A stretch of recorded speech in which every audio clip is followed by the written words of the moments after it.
So I'm going to talk a little bit about this book. It's really not great, but anyway. And we'll talk about these movies a little bit, but the wind has picked up, so I'm going to be quick about it. It's funny, you know, when I was setting this up, it was perfectly calm. And anyway, so out of these movies, the only one I'd recommend is this one. And it's a TV series. James, how did you feel about this lesbian? Well, it was nice for a change. I mean, it's kind of weird. I don't know what happens with women wrestlers and stuff like that. Maybe there's a certain signature move, lesbianism or something like that. Signature. But it was nice to have one because so often the ones that are about lesbians, it involves some sort of bookstore or something. But that's great, you know. But anyway, this is different. It's better than some sort of, like for guys, it'd be like a gay bar or stuff like that. I did like the Red Ring. I kind of like bookstores, I gotta say. Yeah. They kind of sell a lot, so yeah. Okay, so it's just when it's in every care. movie, it just kind of gets a little samey. So yeah. And Bird Boy was terrible. I don't think the animation was that great, and it was just a stupid movie about bad people. Like they're trying to say, well, you know, it's not Bird Boy's fault that he's a drug addict, and he might be a good person or whatever, but he's a drug addict, and honestly, he's the best one of the bunch. Everyone else is even worse in this. Like, there's a group of kids, they've been saving up money from, I don't know, dealing drugs, doing whatever, and so that they can leave their island. They want to leave for the big city and have a better life for themselves or whatever. Main Street on mainland. Whatever. They have this idea that some place is great. Yeah. And so they decide, well, they don't have enough money, so they go and steal money from this guy who's taking care of his mother, who's also addicted to drugs, but it's painkillers, right? And so she's laying there, and he's taking care of her, so he's a better person than them. And anyway, and he does crappy work, so he's had to work harder for the money than they have. Only he is a drug seller too, because he did sell Bird Boy some drugs. So he's not great either. And but it's all anyway, relative, right? Yeah, so they went taking care of his mom. Yeah, so they went and stole his money so that they could take off. And we're supposed to be cheering for them. Yeah, it's just awful. There's nobody to cheer for in this, and there's never any excuse. If you're stealing from another person who is like not very well off either, then you're a jerk. You're an awful person, plain and simple. And yeah, teenagers, they're more aggressive than they're gonna be later on in life. Hopefully. There are exceptions. But anyway. Yeah. Well, you know, the thing about theft is really when it comes to the laws, there should be a scaling. Yeah. And here's the deal: if you're rich and you steal from a poor person, that's awful, because you see, like Jesus understood it when there was a widow giving her little mite, I think is the term in the New Testament. Thing. He points out to his disciples, "Hey, look, that she's given all she's got. You know, that's worth more than these rich Pharisees who are coming along, giving more money, but percentage-wise, much less." Yes. So it's a similar thing. There should be in courts. If you're a rich person and steal from a poor person, that's awful. If you're a poor person that steals from a rich person, so long as there's not violence involved, there should be some penalty. There should be way less. Mm-hmm. So there should be some sort of calculus like that. That actually takes those two things into account. How rich are you? And how it would be very easy are the people that you're stealing from. It'd be really easy for even to have that worked into the system, so the average police officer or whoever is writing out the ticket, or the judge who is doing the sentencing, or the whatever, It would that come they down could, to the judges. because The judges. I mean, you should could have a be- computer program that you course. just set that in. You're Yeah. like, oh, here you are, based on your income tax records, based on your, okay, and then that's just Yeah. Done So and if one done. of the Koch brothers, what's one of them worth? Maybe $40 million or something. Yeah. $40 billion. so if anyone took steals even from 1 someone. billion from them, it wouldn't It really would be like 1/80th Yeah. or stuff. So would hardly be you know, anything like, really. What have we got? Like 15,000 saved up. So 1/80th, it would be like 1/100th would be like 15,000. $150. Yeah, let's say 200. Someone stole $200 from us. You know. So but then the other thing you take into account is how much do they have? How much do they need? When a rich person steals from a poor person, and it happens all the time. They'll steal companies from people and stuff like that.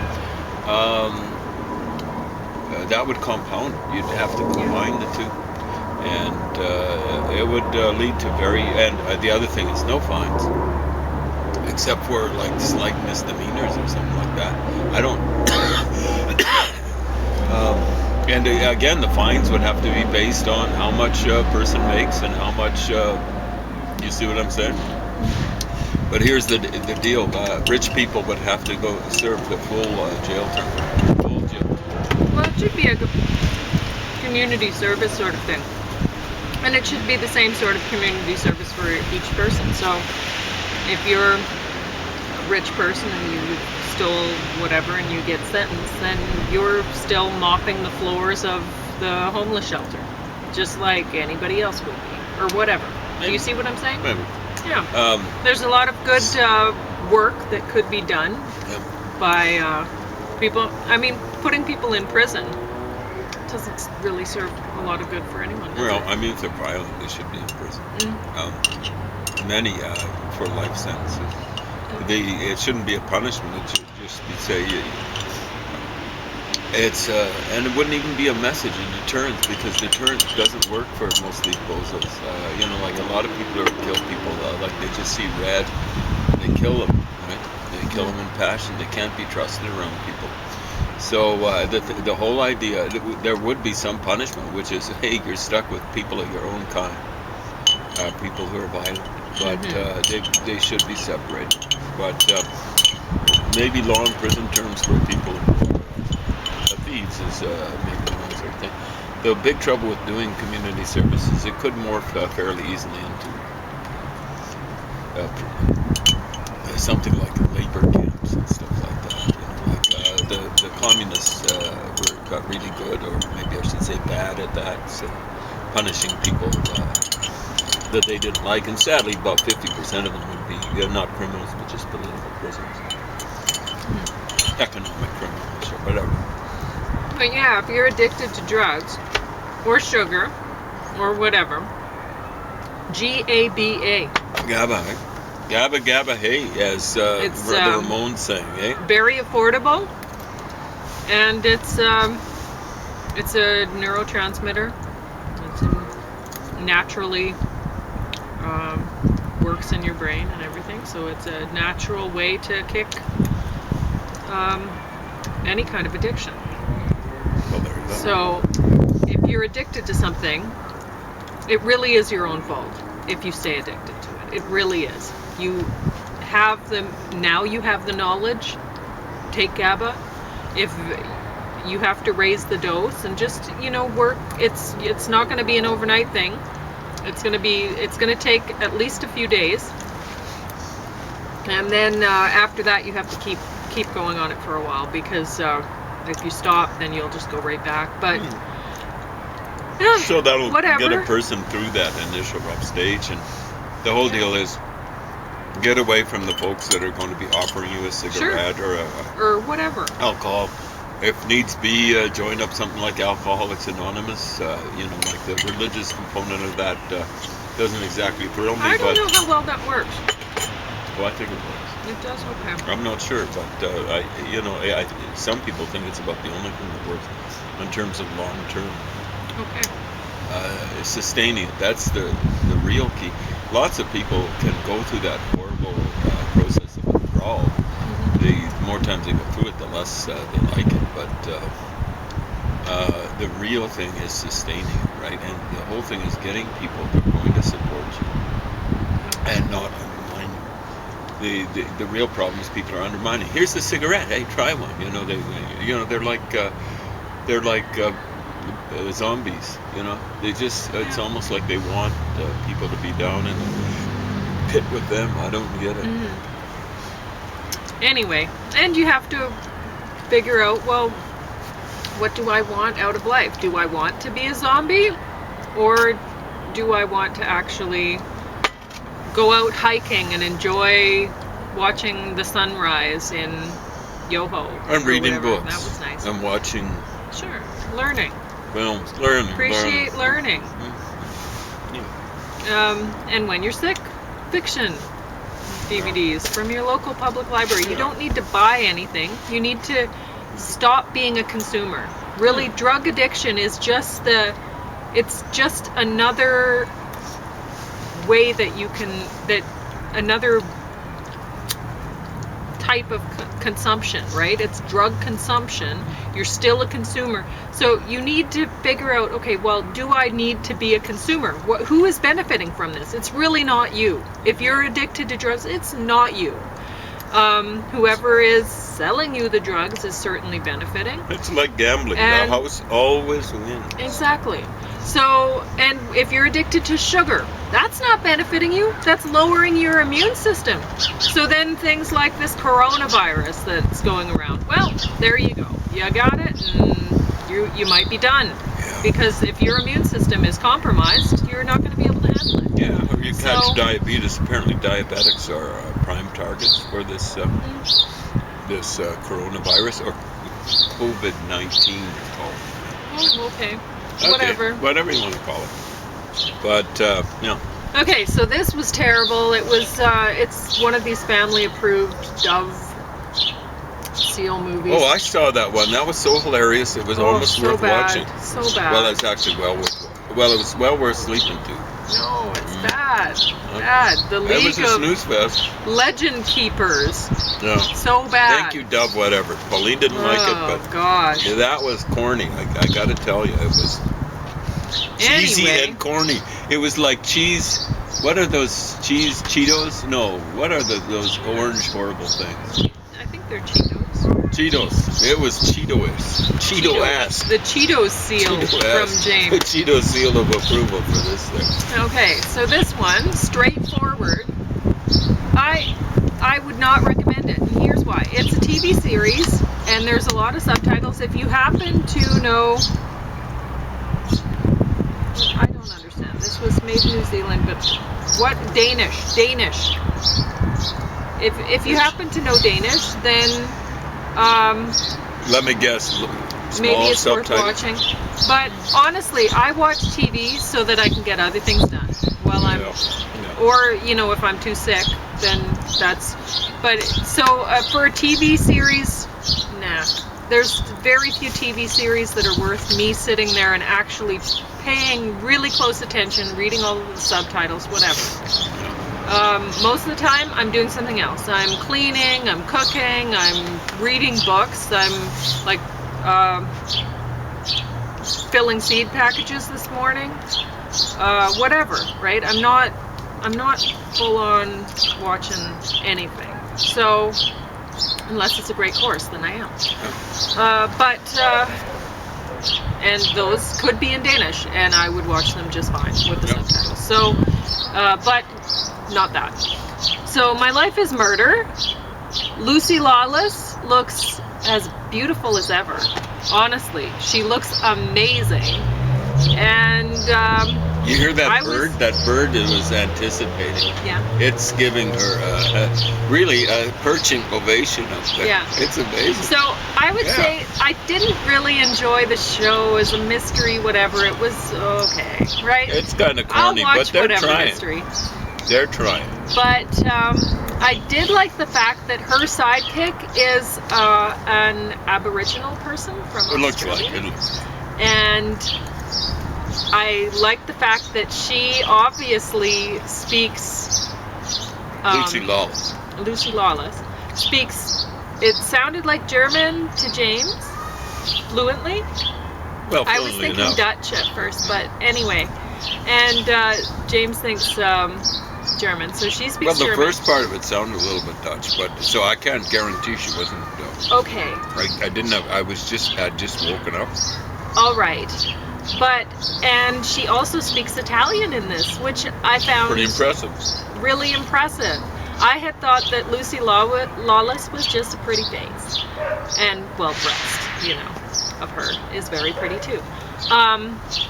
But obviously she has some talents. I'm really impressed by that. James was impressed by a lot of the camera shots. Yeah, they're trying stuff out, lighting and different sets, you know, like different colors with it. Yeah.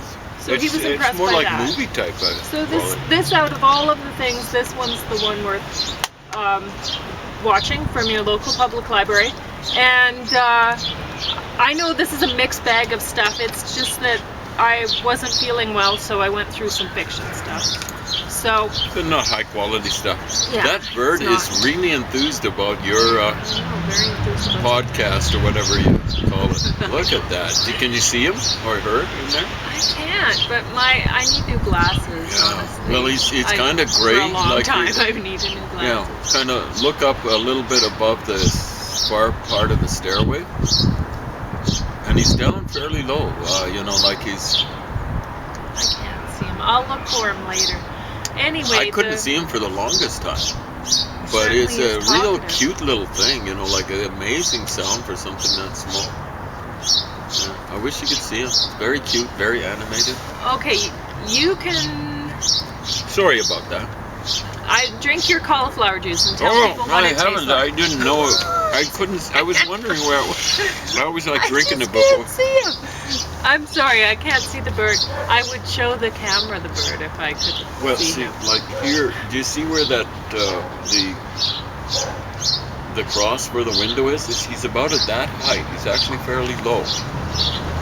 And then, Oh, I see him. yeah, you see how he Just a house melts sparrow. into there? He's very small, like I was saying. I but, don't even need to show you him. Yeah, But anyway, just a wee little guy or gal, and Yeah. really going for it, you know. Just Yeah, letting there's a lot him to loose talk like about. Axl Rose did back in the day. You know? okay, so this quilting book. I was attracted to this quilting design on the cover. And I was thinking more, like this is a glasses case, but I was thinking that would be if you just put a little snap here. And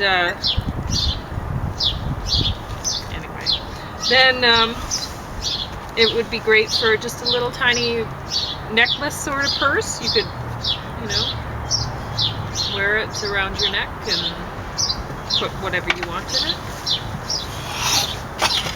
Yeah, I thought that one would be exciting. Oh, That's Yeah. almost well, about more get than ready a to head of phone cauliflower. 911. I don't know if I'm going to make it. Yeah.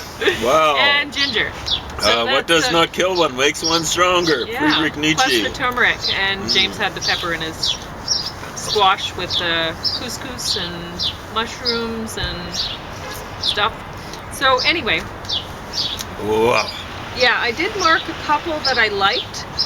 The fabric collage book cover and card case, so that's whatever page that's on. I don't think. Oh, 42. The page numbers are in a funny place. So that design looks really nice. And I like the embroidery stitch tips here. That's very helpful for people on page 54. So that if you're interested in such things, you might want to borrow this from your local public library. I would never recommend buying this book. It's really not that great. I expected better, honestly. This is really the most creative thing in here. They do have a bag that they've made with some of those photo fabric pieces, so you could have, say, pictures of your baby, and then make a diaper bag out of, you know, with the pictures of your baby or something. So anyway, but now I've just told you to do that, so you can figure that out without this book, honestly. So I could have put a picture of one of our chihuahuas on my socks or something like that. Well, Well, it's quilting. yeah, well, you could, but your socks then wouldn't stretch. I don't know if they make the photo fabric that's stretchy yet. Okay. And you'd need a serger to have. You could make a coat though, a quilted type of coat, right? Yes. Yeah, there we go. You could make And what it would all I want pictures on? of- I'd want it like like Anna, because she's kind of fluffy. Right? Sure. There, You could she's a have good whatever cuddling dog. pictures you want. We could make a whatever. We could make a shirt for you, or a coat, or some whatever. A backpack. So I was going to. I forgot to talk about something when I thought I'm going to remember this because it's obvious.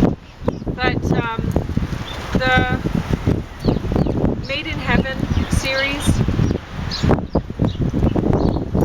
that Koons Oh, it's Jeff. so that starts on, well, that doesn't have a page number. This book is frustrating that way. So it starts on number 48, the lithograph board, which I've shown before from the last book. But anyway, one thing that I found really, really interesting is the public response to the Made in Heaven series. Now, the one that I talked about yesterday was Ilana's Asshole, 1991. And it kind of, there's white, probably her bridal gown or whatever, above her back, which you could say it sort of looks like angel wings, because that's kind of where he's going with this, is that she's like a saint, right? And anyway, so, or, I don't know, that their union is like God. Sanctified. Yeah, whatever. And so, Divine. yeah. There we go. So anyway, but what I find interesting is the public response to that. And there were things like, I guess people were off-put or Put whatever. off. They were Put off. That's a good commenting, I don't know, about, they thought that it was irresponsible of him to show these images without him wearing a condom. This is husband and wife together. Oh well. There is no reason why a husband and wife, if they are healthy, if they're not cheating on each other. yeah, then there's no reason why they should be wearing a condom. The fact of the matter is it's kind of their business. It's their business. They're a married couple, and nobody should be telling them it's irresponsible for them to not be using a condom while they're having sex. This is not pornography. If this was pornography, then it might, they might be able to say, oh, it's irresponsible for people to show in pornography not wearing a condom. Or because the pornography industry, they should be practicing safe sex. And they should be setting an example. They should be setting an example. Unfortunately, for other people. I think some people, particularly younger people, might take it as an example of how to behave and stuff like Yeah. that. So. But honestly, if you're the point that Jeff Koons is trying to make here, that I think I'm the only one who has seen this with the bronze stuff, the bronze air things. Bronzed things used to be people bronze baby shoes, and now it's air. It's air. There's no bronzing of baby shoes. And the fact of the matter is, he's not wearing a condom to make a point. This is a husband and wife. They shouldn't be. Why should they be?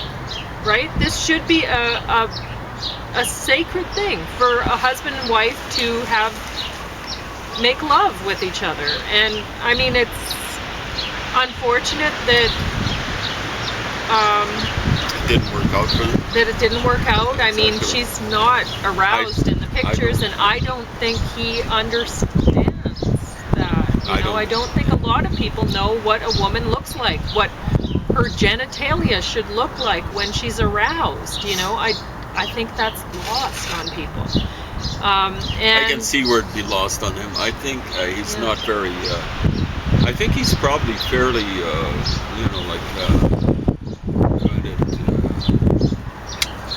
figuring out what he's thinking. But sure. it's a yellow thing. I think they really don't terribly concerned about how other people. Well, I mean, she's hairless. Her genitalia is fully waxed. And what I found is my ex wanted me to take on that sort of